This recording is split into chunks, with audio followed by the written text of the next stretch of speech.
August 2nd, 1943, 11:47 p.m. Nadezhda Popova, 21 years old, sits in the open cockpit of a Polikarpov Po-2 biplane, 3,000 feet above the German front lines near the Taman Peninsula. The temperature is 40 degrees. Wind tears at her face. She can see tracer fire rising toward her from below. Her aircraft is made of plywood and canvas. One stray bullet could set it on fire in seconds. She cuts the engine. In complete silence, her plane glides toward the German positions below. The only sound is wind rushing through the wooden struts. The Germans call this sound the witch's broom. In 90 seconds, Nadezhda will drop 220 pounds of bombs directly onto a German ammunition depot. Then she'll restart her engine, if it starts, and try to escape before searchlights find her and anti-aircraft guns tear her fragile plane apart. She's 21 years old. She's completed 852 combat missions, and she's one of the most feared pilots on the entire Eastern Front. This is the story of the Night Witches, the all-female Soviet bomber regiment that flew obsolete biplanes on suicide missions every single night. The squadron that terrified German soldiers so badly that any Wehrmacht soldier who shot one down was automatically awarded the Iron Cross, and almost nobody knows their names. June 22nd, 1941, Germany invades the Soviet Union. Within weeks, the Luftwaffe has destroyed most of the Soviet Air Force on the ground. Thousands of aircraft burned before they could even take off. Soviet pilots, undertrained and outgunned, are being slaughtered in the air. The Soviet Union is desperate. Desperate for pilots. Desperate for aircraft. Desperate for anyone who can fight. October 8th, 1941. A 29-year-old woman named Marina Raskova walks into Joseph Stalin's office in the Kremlin. Raskova is already a Soviet hero. In 1938, she set a world record flying 6,000 kilometers nonstop. She's a trained navigator, a skilled pilot, and she has a proposal that sounds insane. She wants to form 3 all-female air combat regiments. Fighter pilots, dive bomber pilots, night bomber pilots, all women, no exceptions. Most of Stalin's generals think it's a terrible idea. Women can't handle combat. They're not strong enough, not aggressive enough. They'll panic under fire. But Stalin is pragmatic. The Soviet Union is losing 20,000 soldiers per day. The Luftwaffe controls the skies. If women want to fight, let them fight. He approves Raskova's proposal immediately. Within weeks, over 2,000 women volunteer, university students, factory workers, teachers. Some are as young as 17. They lie about their age to enlist. The requirements are brutal. You had to have flying experience already. You had to pass the same physical standards as male pilots. You had to be willing to cut your hair short, wear oversized male uniforms, and boots that were 3 sizes too big because the Soviet Air Force didn't make equipment sized for women. Out of 2,000 volunteers, 400 are selected. They're divided into 3 regiments. The 586 Fighter Aviation Regiment, Yak-1 fighters, the 587 Bomber Aviation Regiment, P-2 dive bombers, the 588 Night Bomber Aviation Regiment, Po-2 biplanes. The 588, the Night Bombers, would become legends. But first they had to learn to fly a plane that was already obsolete when World War I ended. The Polikarpov Po-2 was a training aircraft, a crop duster. It had 2 open cockpits, one for the pilot, one for the navigator. It was made of plywood covered with canvas. Its maximum speed was 94 miles per hour. A German Bf-109 fighter could fly 350 miles per hour. The Po-2 couldn't carry much weight. Each mission, the crew had to choose. Bring more bombs or bring parachutes. Most chose bombs. Parachutes were for people who expected to survive. The plane had no radios, no guns except a single rifle the navigator could fire backward. No instruments for night flying, no armor, nothing. What it did have was one advantage. It was so slow that German fighters couldn't shoot it down easily. German pilots were trained to attack at 200+ miles per hour. When they slowed down to match the Po-2's speed, their fighters stalled and crashed. But that advantage didn't protect the Night Witches from anti-aircraft fire or searchlights, or winter cold at altitude, or the fact that one tracer round through the canvas could turn the entire plane into a torch in seconds. June 1942. The 588th Night Bomber Regiment arrives at the front lines near Mozdok in the North Caucasus. Their commander is 21-year-old Major Yevdokia Bershanskaya. She's a veteran pilot with over 500 flight hours, and she's about to invent tactics that will make her regiment the most effective harassment bombing unit on the Eastern Front. Here's the problem. The Po-2 can only carry 220 pounds of bombs per mission. That's nothing. A single heavy bomber like a B-17 carries 8,000 pounds.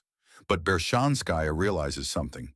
If you can't carry many bombs, fly more missions. Her pilots begin flying 8, 10, sometimes 15 missions per night. Every single night. No nights off. No breaks. Each crew, pilot and navigator, would take off, fly to the German lines, drop their bombs, fly back, land, reload, refuel, and take off again. Sometimes they'd complete a mission loop in under 30 minutes. German soldiers reported hearing Soviet bombers overhead constantly from sunset to sunrise. They couldn't sleep, couldn't rest. Every time they heard engines approaching, they had to dive for cover. The psychological effect was devastating. But the Night Witch's real innovation was the silent approach. Here's how it worked. 3 planes would approach the target. 2 planes would fly on either side of the target with engines running, drawing searchlights and anti-aircraft fire. The 3rd plane, the actual attacker, would climb above the target, cut its engine, and glide down in complete silence. German soldiers would hear engines to the left and right. Searchlights would sweep the sky. Anti-aircraft guns would fire at the decoy planes. And then, from directly overhead, from the darkness where no one was looking, bombs would fall. By the time the Germans heard the whistling sound of falling bombs, it was too late. The attack plane would restart its engine after dropping the bombs and escaping the chaos. Then they'd switch positions and do it again, and again all night long. A German soldier named Hans Krohn wrote in his diary, "We simply couldn't grasp that the Soviet airmen that caused us the greatest trouble were in fact women. These women feared nothing." Another wrote, "It's hell. They come at night and we can't see them or hear them until the bombs are falling. We call them Nachthexen, night witches." The name stuck. The Night Witches flew 23,672 combat missions during World War II. They dropped 23,000 tons of bombs. They were directly responsible for destroying 17 river crossings, 9 railways, 2 railway stations, 26 warehouses, 12 fuel depots, 176 armored vehicles, 86 firing points, and damaging a German battleship. But the cost was staggering. 32 Night Witches were killed in action. That's roughly 10% of the regiment. But here's what that number doesn't tell you. Most died burning alive in planes that caught fire at 3,000 feet with no parachutes. Some were shot down by their own anti-aircraft gunners, who mistook Po-2s for German aircraft in the darkness. Some froze to death when their engines failed over enemy territory in -40-degree winter cold. Yevgenia Rudneva, 24 years old, astronomer, navigator. She'd completed 645 combat missions when her plane was hit by German anti-aircraft fire on April 9, 1944, near Kerch. Her plane exploded. There was no body to recover. Katya Ryabova and Nadezhda Popova were best friends. They flew together as pilot and navigator for 3 years. In 1945, Katya's plane was hit during a mission near Berlin. Nadia watched her best friend's plane spiral down in flames. There was nothing she could do. Nadia survived the war with 852 missions completed. She was 23 years old when the war ended. Vera Bellick, Tamara Pamyatnik, Rufina Gasheva, Polina Gelman, Raisa Aronova. Names you've never heard. Women who flew obsolete biplanes into hell every single night for 3 years. The Germans were so terrified of the Night Witches that they issued a standing order. Any German pilot who shot down a Po-2 would automatically receive the Iron Cross. Think about that.